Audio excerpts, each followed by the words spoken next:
Earlier, I talked with former Alaska Governor Sarah Palin, who's written a new book, Good Tidings and Great Joy, Protecting the Heart of Christmas. Governor Palin, welcome back to Fox News Sunday. It's an honor to be with you, Chris. Thanks.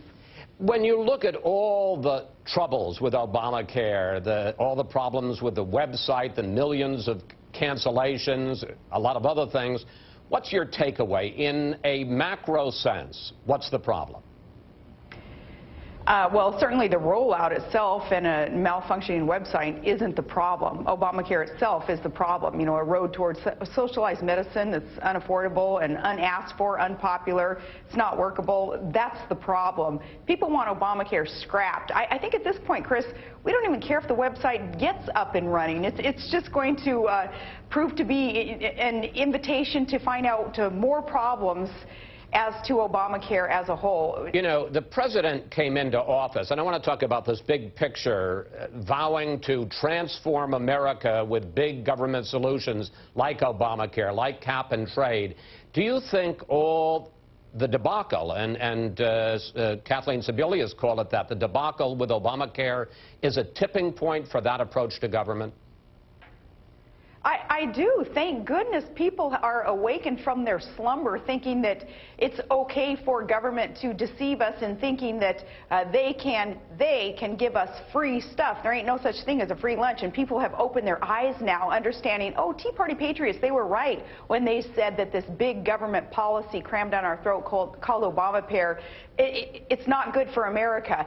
And people have awakened and realized that Tea Party was right then. They may be right on a couple of other issues, too. So, yeah, it's a tipping point. People are awake now. But Governor, on the other hand, Obamacare does, and there's nobody really questioning this, it is going to extend coverage to 30 million Americans who are now uninsured. According to the nonpartisan Congressional Budget Office, the last comprehensive Republican approach would only cover 3 million. I mean, isn't that a problem? Don't you guys have to come up with a better answer? I am one to question it. I am one to question those numbers, that 30 million more people will receive health care coverage under Obamacare.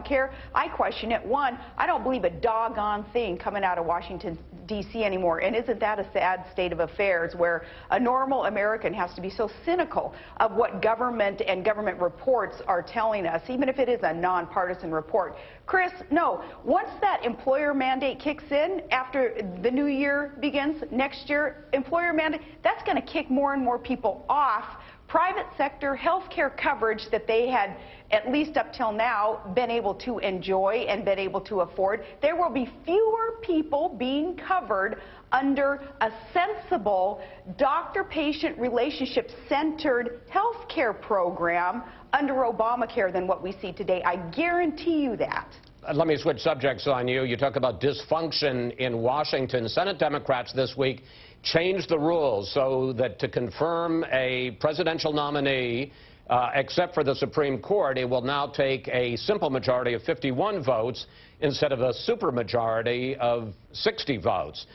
It turns out that 79 Obama nominees have faced at least one vote to end debate, have faced the possibility of a filibuster. 79, more than double the 38 Bush nominees during his 8 full years in office. Question, doesn't any president, Republican or Democrat, have the right to be able to name his team unless a nominee is just wildly outside the mainstream? Well, there are a lot of wildly outside the mainstream nominees and pals of Barack Obama that he wants to see help him usher in an agenda to transform America. So that's one thing that Congress has done right, and that is oppose some of these nominees. As for this rule change that some people are calling a nuclear option under Senate rules, you know, I guarantee this week, Thanksgiving dinner, people sitting around their tables, we're not going to be talking about the president blessing the thwarting of a balance of power in Congress with new Senate rules called the nuclear option. People are going to be talking about our failed big government policies that will bankrupt this country. So this distraction, this new talking point in the media and with Congress, with senators and with the president blessing this action, it's a distraction, and it's a lot of double standard and Democrat hypocrisy, because just a few years ago they were so anti-nuclear option. They were against any thought of Republicans ever considering changing these rules, and yet now, you know, it's the greatest thing since sliced bread. So American people, they don't care about distractions like that. They're not in that inside baseball Senate rule stuff.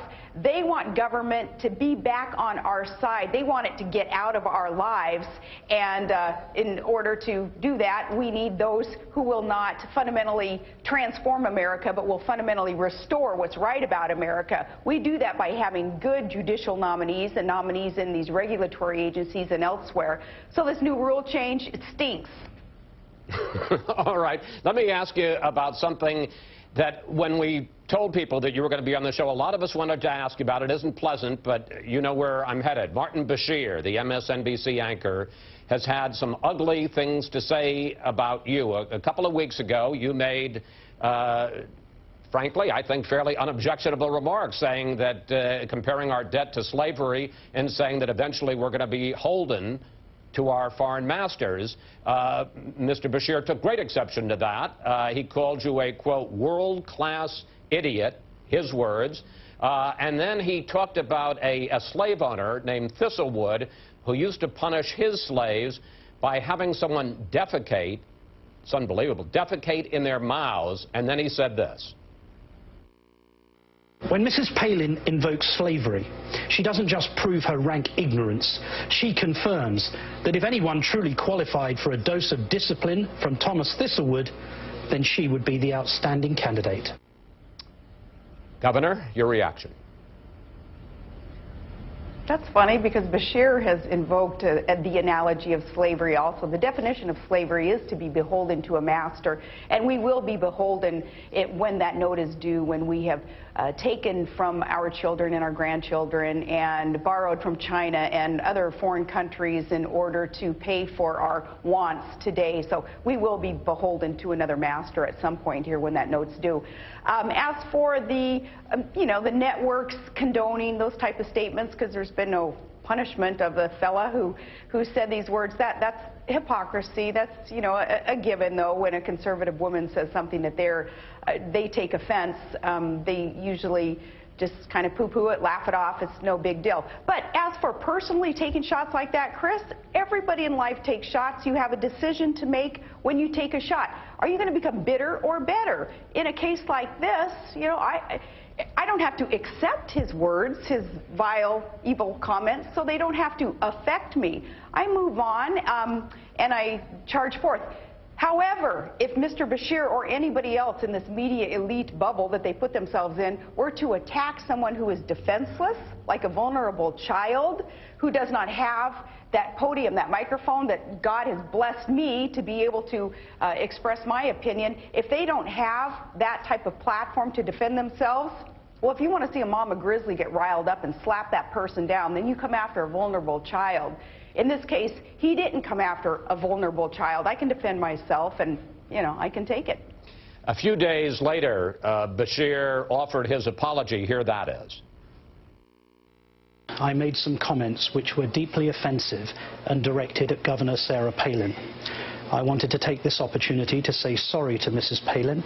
My words were wholly unacceptable. First, do you accept his apology? And secondly, I want to go back to something you brought up. NBC, for instance, put Alec Baldwin off the air for a homophobic slur. They have taken no public action for what Bashir said about you.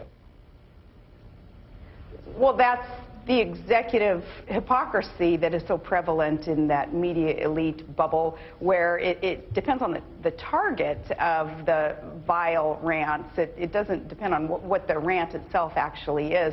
And conservative women are a target of them. Now, as for the apologies, well, obviously, who am I to not accept an apology?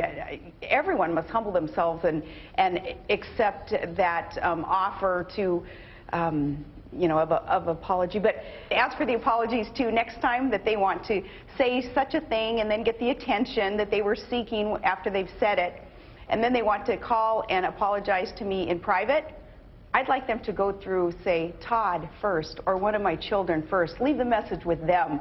Hear what they have to say about it, and then they can come to me. Finally, on a happier note, you have a new book out. It's called Good Tidings and Great Joy, Protecting the Heart of Christmas. Governor, you say there is a link between faith and freedom. Explain what you mean. It's an inherent link, and our founders knew that. They said that our government is, our Constitution for our government is written for a religious and moral people, meaning you have to have a strong foundation of faith, believing in something greater than self and not be so selfish. Otherwise, our Constitution isn't going to do any good. There's no need to follow a Constitution or a rule of law if you don't have that foundation. So it's very, very important that we protect the heart of Christmas, which then will protect the heart of America. And it's been a wonderful book tour, 21 cities thus far. And it is all about good tidings and great joy and amazing, amazing, inspiring, energetic people whom we've met along the trail. Love them, and it's a good book.